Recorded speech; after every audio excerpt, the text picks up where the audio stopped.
할렐루야.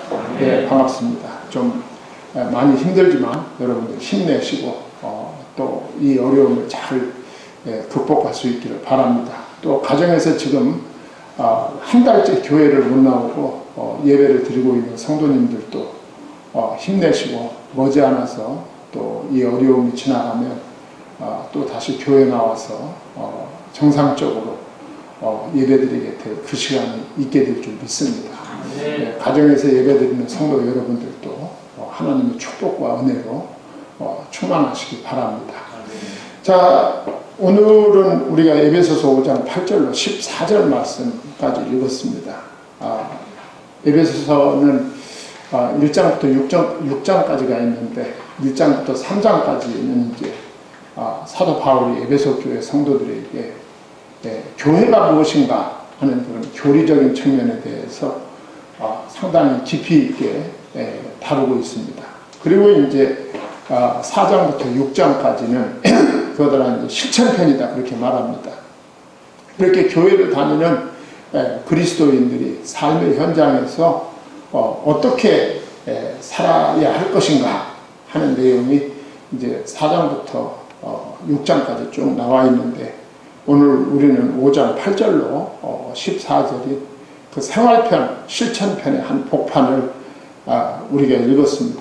우리가 읽지는 않았지만 오늘 1절로 7절까지의 말씀을 보면 본받는 자, 이 하나님을 본받는 자가 되라 이제 이런 내용으로 1절부터 7절까지 말씀하고 있는데 그리스도께서 너희를 사랑하신 2절입니다. 사랑하신 것 같이 너희도 이 사랑 가운데서 행하라 그랬습니다. 그리스도께서 너희를 사랑하신 것 같이 너희도 사랑 가운데서 행하라. 이 사랑 가운데서 행하는 게 무엇일까 하는 그 본문 말씀을 가만히 살펴보면 본받으라는 겁니다. 그 누구를 본받아야 되는가? 1절에 보면 하나님을 본받으라. 그리고 2절에 보면 이 그리스도를 본받으라. 하나님을 본받고 이 그리스도를 본받는 삶이 이 사랑 가운데 행하는 삶이다. 이렇게 정의할 수 있습니다. 우리가 그리스도인으로서 우리의 삶의 현장에서 내가 어떻게 살아야 될까 하는 것을 가지고 아마 고민할 수도 있습니다. 그러면 그 답은 하나님을 본받고 그리스도를 본받아라. 하나님을 본받고 그리스도를 본받는 것이 무엇이냐? 사랑 가운데 행하는 것이다. 그러면 하나님을 본받는 본받는 그 사랑 가운데의 삶이라고 하는 것이 어떤 것일까? 하나님은 공의로우신 하나님이십니다. 좌우에 편벽되지 않는 그런 하나님이시고 긍휼이 풍성하신 하나님이시죠.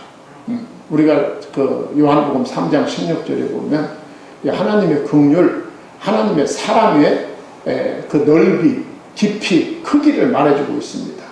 하나님이 세상을 이처럼 사랑하사 독생자를 주셨으면 됐어요. 그게 하나님의 긍휼이 풍성하신 사랑이다. 그 하나님이 나를 사랑하셨다? 얼마만큼 사랑하셨느냐? 당신의 독생자를 주실 만큼 사랑하셨다. 더 깊이 말하면 하나님은 나를 사랑하셨는데 당신의 독생자를 나를 대신해서 희생시킬 만큼 나를 사랑하셨다. 이게 하나님의 그 사랑의 풍성함입니다. 그리고 또 그 하나님은 뭐라고 했느냐 하면 성경에 보면 하나님은 오래 참으시는 하나님이시다. 하나님은 정말 오래 참으시죠. 내가 하나님 앞에 돌아오기까지 하나님이 참으시는 하나님입니다. 누가복음 15장을 보면 탕자가 돌아오기까지 기다리는 아버지와 같이 하나님은 오래 참으시고 그 탕자가 돌아왔을 때 그 모든 것을 용서해 주시는 그 용서하심의 하나님. 그 하나님을 본받는다 하면 이런 것을 본받는 것입니다.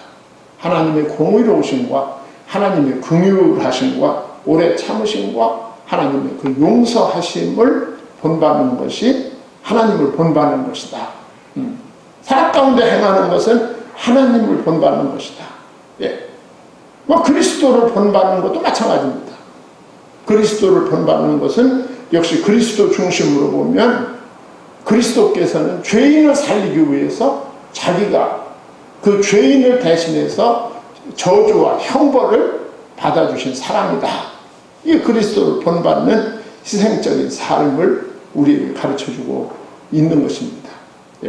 예수님은 십자가에 못 박혀 죽기까지 아버지 하나님께 순종한 사랑, 그리고 성도들을 위해서, 믿는 자를 위해서, 나를 위해서, 여러분 자신을 위해서 자신을 십자가에 내놓기까지 사랑하신 그 사랑, 하나님을 본받고 그리스도를 본받는 삶이 사랑 가운데 행하는 삶이다 라고 말씀하고 있는 것입니다. 그러면서 3절에서부터 7절까지 보면은 불순종한 죄인의 생활을 버리라 그렇게 말씀하고 있어요.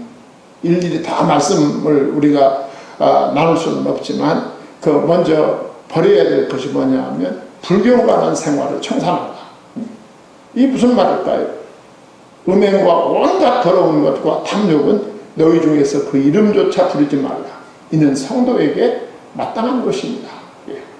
내가 불신자 때 하나님을 만나기 이전에 그 중요하게 여겼던 그 모든 것들을 우리가 버려야 된다. 그게 3절과 5절 말씀이 되겠습니다. 너희도 정녕 이것을 알거니와 음행하는 자나 더러운 자나 탐하는 자 곧 우상숭배자는 다 그리스도와 하나님 나라에서 기업을 얻지 못하리라 그랬어요. 이런 불경건한 것들이 다 어디에서 나왔느냐? 우상숭배에서 나왔다. 그러니까 우상숭배를 버리는 순간 이 모든 것을 버릴 수 있다 그 말입니다. 하나님 중심, 예수 그리스도의 중심의 삶을 살아라. 이 말씀을 지금 하고 있는 것입니다. 사도 바울이 복음을 전할 때 그 복음의 대상들은 전부 예수님을 처음 믿는 사람들이죠. 그냥 조상 대대로 수백 년 혹은 수천 년 동안 이런 문화 속에서 살았다 그 말이죠. 3절과 5절과 같은 문화 속에서 살았다. 그럼 당신들은 예수 그리스도를 구주로 영접했으면 여기서부터 벗어나야 된다. 우상 숭배에서 벗어나야 된다. 그러면서 이제 4절과 6절에 보면 절제된 언어 생활을 말씀하고 있습니다. 우리가 이 말이 굉장히 중요하죠. 말 한마디로 완전히 땅바닥에 쓰러졌던 사람을 일으킬 수도 있어요. 말 한마디. 우리가 이 말이 얼마나 중요한지 모릅니다. 멀쩡했던 사람을 땅바닥에 완전히 눕힐 수도 있고, 그냥 땅바닥에 절망에 빠져 땅속으로 기어 들어가는 사람을 다시 살려낼 수도 있는 거예요. 이 말의 이 능력이 대단한 것입니다. 오늘 본문 말씀, 누추하고 어리석은 말이나 희롱의 말이나 말이 마땅치 아니하니 오히려 무슨 말을 하라? 감사하는 말을 하라. 할렐루야. 감사하는 말을 하라. 누추함과 어리석은 말이나 희롱의 말, 이게 무슨 말일까요? 무가치하고 상처 주는 말. 제가 가끔 말씀드리지만 이 말이라는 것은 가까울수록 조심해야 돼요. 이 부부간일수록 말 참 정제된 말을 해야 돼요. 가까운 사이일수록. 부모와 자녀의 관계일수록 이 말을 굉장히 절제 있게 해야 돼요. 가까울수록 이 먼 사람은 대화 자체가 없으니까 상처 줄 일도 없죠. 가까운 사람일수록 이 말에 절제가 있어야 됩니다. 형제 간에, 부모와 자식 간에, 부부 간에, 이 말의 절제, 친구 간에, 이 말의 절제가 있어야 됩니다. 예수님을 믿고 구원받은 하나님의 자녀들은 하나님의 사랑 안에 거하는 사람들인데, 그 하나님의 사랑 안에 거하는 사람들은 말의 절제가 있어야 된다. 그거죠. 사람들에게 힘을 주는 말, 소망을 주는 말, 쓰러진 자를 일으키는 말, 이런 말을 해야 된다. 오늘 말씀처럼 누추하고 어리석은 말이나 희롱의 말, 이건 무가치하고 상처 주는 말. 잠언 10장 19절에 보니까 말이 많으면 허물을 면하기 어려우나 그 입술을 제어하는 자는 지혜가 있느니라 그랬어요. 가장 지혜로운 사람은 이 말을 절제하거나 말을 잘 사용하는 사람이죠. 지혜로운 사람. 그러면서 오히려 감사하는 말을 하라 그랬어요. 이 감사하는 말은 원어적 의미를 볼 때 좋은 말, 은혜로운 말을 가르치는 것입니다. 좋은 말을 하는, 금방 말씀드린 대로 힘을 주는 말, 희망을 주는 말, 상대방을 격려하는 말, 이게 좋은 말, 은혜로운 말, 오늘 본문에 나와 있는 감사하는 말이 되는 것입니다. 하나님의 은혜에 대한 감사와 그의 영광을 드러내는데 우리의 입술을 사용해야 된다. 이 말의 절제가 있어야 된다. 그러면서 6절에 뭐라고 말씀하느냐 하면 누구든지 헛된 말로 너희를 속이지 못하게 하라. 이로 말미암아 하나님의 진노가 불순종의 아들들에게 임하나니 그랬어요. 여러분 이 말씀을 사도 바울이 할 때의 그 배경을 한번 생각을 해보세요. 예수 믿는 사람은 아주 극소수입니다. 극소수. 그리고 말씀드린 대로 수백 년, 수천 년 전부터 이 우상숭배 문화가 그 당시에 에베소를 비롯한 이방 세계에 충만했다 그 말. 그러니 한 사람이 예수 그리스도를 믿고 그 사람들의 수백 년, 수천 년 된 그 문화 공동체에서 빠져나올 때 그 사람은 그냥 보내겠습니까? 얼마나 많은 말로 이 사람이 그리스도인 되는 것을 막겠습니까? 사도 바울은 그걸 염두에 둔 거죠. 누구든지 헛된 말로 너희를 속이지 못하게 하라. 누구든지 헛된 말로 너희를 속이지 못하게 하라. 이로 말미암아 하나님의 진노가. 속이는 게 뭐예요? 너를 그리스도로부터, 하나님으로부터 멀어지게 하는데 넘어가지 말라 그 말이죠. 네가 하나님을 믿는 데 실패하면 너는 하나님의 진노에서 벗어날 수가 없다. 지금 사도 바울이 그 얘기를 하고 있는 거예요. 그러므로 그들과 함께하는 자가 되지 말라. 악한 일에 동참하지 말라. 악한 일이 뭘까요? 하나님을 멀리하고 하나님을 인정하지 않고 하나님을 믿지 않는 일이 악한 일입니다. 그 당시에 이방세계 사람들, 그 대상이 누가 됐든지 그들의 속임수에 넘어가지 말라. 이 말은 신앙에서 떠나지 말라 그 말이죠. 어떤 유혹이 있어도 믿음을 붙잡고 믿음 안에서, 진리 안에서 살아가라. 그래야 너의 구원이 확실해지는 것이다 라고 하는 것 사도 바울이 강조하고 있는 거예요. 제가 1절과 7절 말씀을 왜 먼저 말씀을 드렸느냐 하면 이 말씀을 알아야 그 다음 말씀으로 연결할 수가 있어요. 그러면서 이제 사도 바울이 8절에서부터 권면을 하는 거예요. 그 무슨 권면을 할까요? 너는 빛의 자녀로 살아라 그랬어요. 너희가 전에는 어두움이더니 앞에 1절로 7절에 어두움의 생활이죠. 어둠이더니 어둠이 어떤 생활일까요? 하나님 모르는 삶이 어두운 삶. 예수 그리스도를 모르는 삶. 어두운 삶이죠. 그리고 우상숭배와 각종의 도덕과 윤리적인 말할 수 없는 타락 속에서도 양심의 가책 없이 살아갔던 그 삶이 어둠의 삶이죠. 너희가 전에는 어둠이더니 이제는 주 안에서 빛이라. 이제는 내가 예수 그리스도를 구주로 영접하고 예수 안에서 하나님 안에서 나는 새로운 삶을 출발했다. 나는 무슨 자녀다? 빛의 자녀가 되었다. 그 말이에요. 빛의 자녀가 되었다. 빛의 자녀들처럼 살아라. 오늘 이 말씀을 하고 있는 거예요. 여기 빛이란 하나님을 가리키는 것입니다. 요한일서 5장 1절에 보면 하나님은 빛이라 그랬어요. 여기 빛은 하나님 자신, 여기 빛은 예수 그리스도, 그리고 그 예수 그리스도가 통치하는 하나님의 나라, 이게 빛입니다. 빛의 자녀들처럼 행하는 이 말은 하나님의 자녀로 살아라 그 말이에요. 하나님의 자녀로 살아라. 말씀드린 대로 구원받기 이전의 삶은 어둠의 삶입니다. 구원의 빛, 생명의 빛이 없던 삶이죠. 죄로 죽을 수밖에 없는 불신앙의 삶. 공중권 공중권세 잡은 자를 추종하고 그 공중권세 잡은 이 사단의 그 지배를 갖던 삶이 과거의 어두움의 삶입니다. 사도 바울은 너희는 예수 그리스도로 말미암아 그 어두움의 세상에서 해방받고 나왔지 않냐. 너는 이제 그 어두움의 삶에서 해방받고 나온 빛의 자녀, 하나님의 자녀로 살아가야 된다라고 말씀하고 있는 것입니다. 그리스도인의 과거는 어두움입니다. 어두움. 내가 예수 그리스도를 영접하기 이전에 우리의 삶은 아까 1절을 7절에 산 것 같이 어둠의 삶입니다. 그러나 내가 예수 그리스도를 구주로 영접하는 순간 나는 하나님의 자녀가 되는 권세를 받습니다.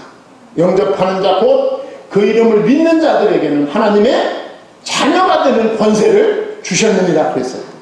하나님의 자녀로 살아가는 거죠. 그래서 요한복음 8장 12절에 예수님께서 말씀하십니다. 예수께서 또 말씀하여 이르시되 나는 세상의 빛이니 나를 따르는 자는 어두움에 다니지 아니하고 생명의 빛을 얻으리라 그랬어요. 예수님은 우리에게 만물의 시작과 목적과 의미와 중요성 그리고 죽음과 영원에 대한 진리를 우리에게 가르쳐 주셨습니다. 그래서 데살로니가 전서 5장 5절에서 사도 바울 너희는 다 빛의 아들이요 낮의 아들이라 우리가 밤이나 어두움에 속하지 아니하나니 그랬습니다. 하나님은 빛이십니다. 예수 그리스도가 빛이십니다. 그리고 하나님이 통치하시고 예수 그리스도가 왕 되신 하나님의 나라가 빛이십니다. 그리고 우리는 그의 백성이고 그의 자녀이다. 그래서 오늘 말씀은 그 신분에 합당하게 살아야 된다라고 하는 것을 우리에게 가르쳐주고 있는 것입니다. 그러면서 오늘 9절에 보니까 빛은 열매를 맺는다 그랬어요. 빛의 열매, 그렇죠? 빛의 열매 그랬습니다. 이 빛이 비치면 열매가 나옵니다. 빛이 없으면 열매가 없죠. 빛의 열매가 뭘까? 거기 9절에 다 밝히고 있어요. 빛의 열매는 모든 착함과 의로움과 진실함이 있느니라 그랬어요. 자, 빛의 열매가 뭐냐? 하나님을 믿는 자의 열매, 그리스도를 믿는 자의 열매, 하나님의 나라를 소유한 자의 열매가 무엇일까? 모든 착함과 의로움과 진실함입니다. 이런 아름다운 열매를 맺게 되는 거예요. 모든 착함은 악에 대한 일반적인 선을 가리키는 거예요. 모든 착함이라고 했어요. 영적인 착함, 이 세상적인 착함이 다 포함됩니다. 그 세상적인 미덕과 장점, 친절과 유익함, 그 화평과 동정으로 가득한 삶을 살아가게 되는 거예요. 그러니까 빛의 열매는 모든 사람에게 다 필요한 거예요. 네. 이 세상에 영육 간에 친불신 간에 모든 사람에게 이 빛의 열매가 다 필요한 거예요. 여러분들이 하나님의 자녀로서 이 빛의 열매를 이 빛을 소유하게 되면 여러분의 회사에서 여러분의 학교에서 여러분의 가정에서 거기가 설령 예수 그리스도를 구주로 영접하지 않은 세상이라 할지라도 거기서 여러분들이 절대로 필요한 존재가 되는 것입니다. 모든 직감입니다. 그리고 의로움은 하나님과 사람에 대한 의무를 이행하는 공정한 행위를 가리키는 것입니다. 내가 예수 그리스도를 구주로 영접하여 빛의 자녀가 될 때 하나님과 사람에 대한 의무를 이행하는 공정한 정신 그리고 공정한 행위 그 삶을 소유하게 되는 것이다. 그래서 예수님께서 산상수훈에서 마태복음 5장 20절에 내가 너희에게 이르노니 너희 의가 그랬어요. 너희 의가 서기관과 바리새인보다 더 낫지 못하면 결코 천국에 들어가지 못하리라 그랬습니다.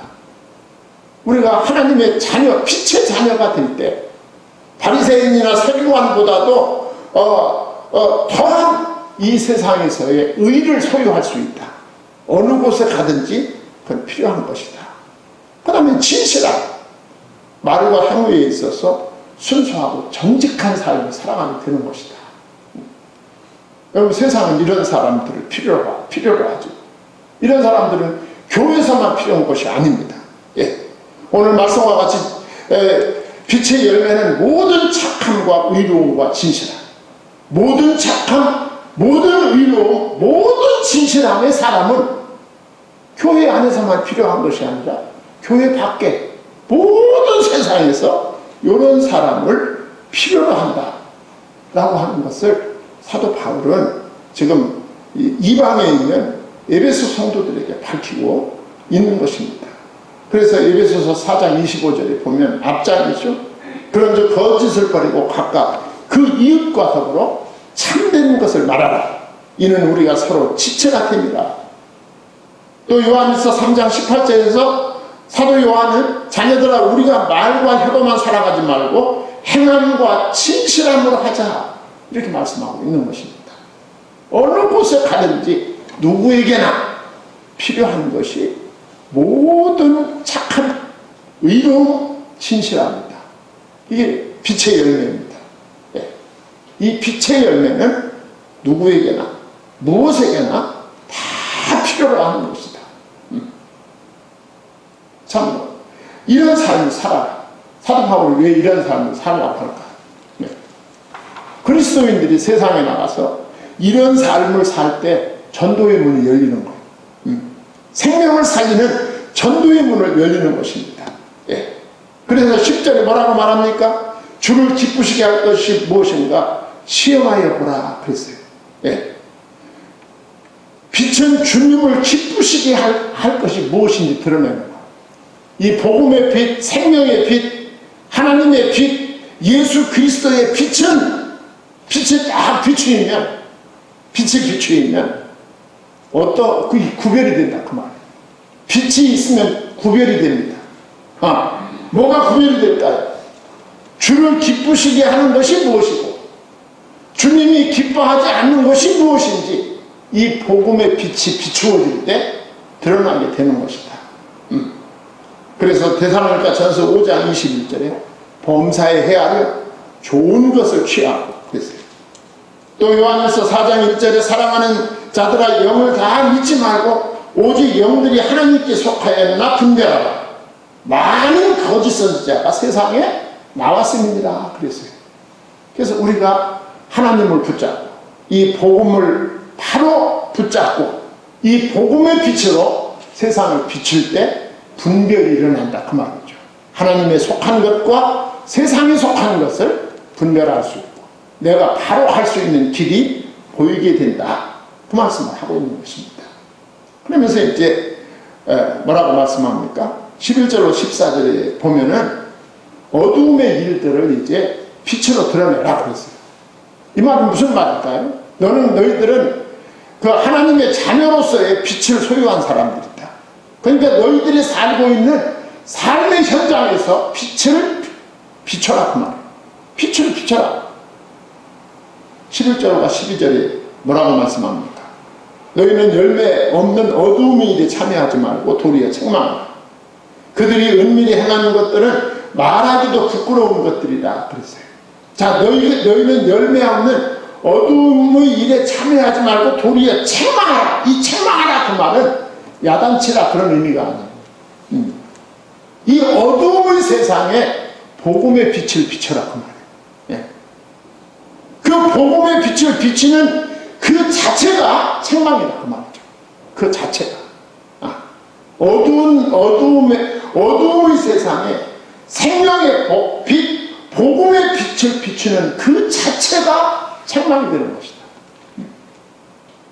세상은 그런 것입니다. 성도는 어두움의 일에 참여하지 말고 죽음이 그에게 닥칠 때 어두움의 일에 참여하지 말고 참여하지 말 이유가 있어요. 어두움의 일에 참여한다는 말이 무슨 말인가? 사람을 실족하게 하고 헤매게 만드는 일을 가리키는 거예요. 이게 어두움의 일입니다. 사람이 정도를 가는 사람을 실족하게 하고 그런 세상에서 헤매게 만드는 일이 어두움의 일이죠. 그리고 죽음이 그에게 닥칠 때 하나님을 하나님께 인정받을 수 있는 것을 인정받을 수 없게 만드는 일, 그게 어두움의 일입니다. 오늘 어두움의 일에 참여하지 말라. 이 말은 불신앙의 일에 참여하지 말라 그 말이에요. 네. 그러면서 오히려 책망하라. 이 말은 이제 말씀드린 대로 빛을 발하라. 복음의 빛을 발하라. 네. 복음의 빛을 발하라. 네.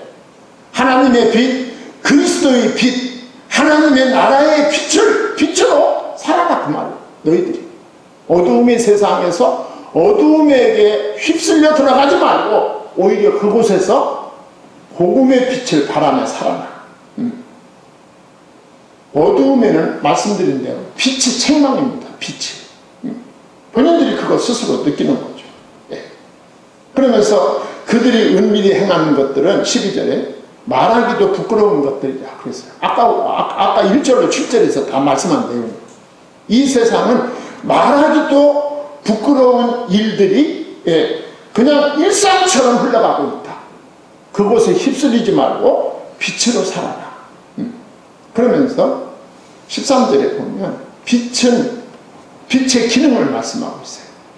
그러나 책망을 받는 모든 것은 빛으로 말미암아 드러나는 것마다 빛이니라 그랬어요. 빛은 드러내고 변화시킨다. 그러니까 무엇이든지 빛과 접촉하면 빛이 된다는 것입니다. 예. 빛과 접촉할 때 빛이 난다는 거예요. 밝아져가지고 그 자체에서 빛이 나오게 된다는 것입니다. 빛이 비치면 그 빛을 받은 그곳에서 빛이 나오게 된다는 거예요. 이건 뭘 가리키느냐 하면 변화를 가리키는 것입니다. 우리가 삶의 현장에서 어두움이 횡행하는 세상에서 우상숭배, 그 우상숭배로 말미암은 말할 수 없는 부도덕하고 비윤리적인 그 세상에 생명의 빛, 복음의 빛을 비출 때 거기에서도 빛의 역사가 일어난다. 그 빛의 역사가 뭘까요? 변화의 역사가 일어나게 되어 있다 그 말입니다. 여러분, 변화는 사람이 시키는 것이 아닙니다. 빛 대신 하나님이, 빛 대신 그리스도가, 그 빛 대신 진리의 복음의 변화를 일으키는 것입니다. 은밀한 중에 있는 악은 번성합니다. 그러나 빛 가운데 드러내면 그 일은 소멸되게 되어 있다 그 말이죠. 그렇지 않습니까? 어두움이 빛이 비치는 순간 소멸되듯이 이 세상에 악도 그렇다. 그 악한 세상에 생명의 빛, 복음의 빛이 비추어질 때 소멸되게 되어 있다. 그걸 말씀해주고 있는 거예요.